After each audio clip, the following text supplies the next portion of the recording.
కోర్టులో వేసానండి. Court స్పీకర్కి notice ఇచ్చింది, ఏమయ్యా ఆయన అడుగుతున్నాడు ప్రతిపక్ష స్థానం పరిస్థితి ఏంటని. సమాధానం చెప్పాల స్పీకర్ ఈ రోజు వరకు. మీరు అది తేల్చే వరకు నన్నట్టు యాక్షన్ తీసుకుంటారు, స్టే ఇవ్వమంటాడు, కథం.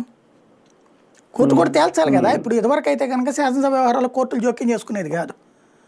కానీ క్రమంగా ఆ గౌరవాన్ని స్పీకర్లు కోల్పోయారు.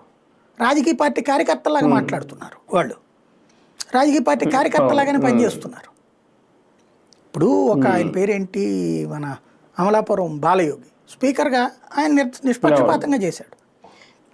అట్లాగే కమ్యూనిస్ట్ నాయకుడు అప్పట్లో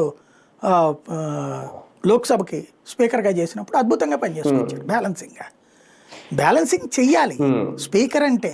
ఇప్పుడు నిన్న జడ శ్రవణ్ కుమార్ అడిగితే వీళ్ళే ఆర్టీఐ యాక్ట్ ప్రకారం ఇచ్చారు సమాధానం. ఇంతవరకు పార్టీకి రాజీనామా చేయలేదు వీళ్ళు. చేసిన లెటర్లు అక్కడేం సబ్మిట్ చేయలేదు సెక్రటేరియట్.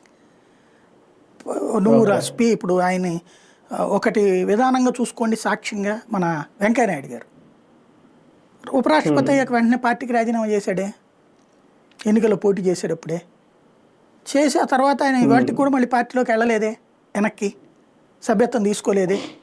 ఎందుకంటే అది గౌరవం, బాధ్యత. వెంకయ్యనాయుడు గారికి ఉన్న విలువలు వీళ్ళ దగ్గర ఉన్నాయా? అక్కడ విలువల గురించి మాట్లాడాలంటే కరెక్ట్, ఆ విలువలు నీ దగ్గర ఉండాలి.